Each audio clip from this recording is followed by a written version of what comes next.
Volunteer Fairfax is a connector agency, so we try and help those that want to make a difference in their community find the right needs and the right priorities for what's going on right now. So that could be families, individuals, youth, businesses, and even other nonprofits that are looking to connect. Our job is to connect volunteers with the needs that we have, and that holds true in disasters as well.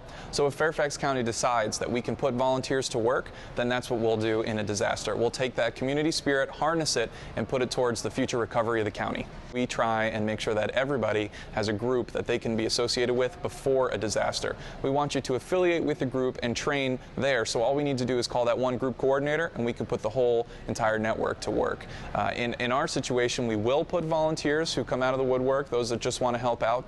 If there is a need, we will put them to a job. There are plenty of other opportunities for families to get involved throughout the year. On our website, which is www.volunteerfairfax.org, we've got a bunch of different areas for youth. We've tried really hard over the past few years to make sure that opportunities are age appropriate. So right now you can go on and find things that are appropriate for toddlers and young families all the way up to high schoolers who are just getting that first independent volunteer experience. Some of the biggest events throughout the year are our annual Volunteer Fest in October.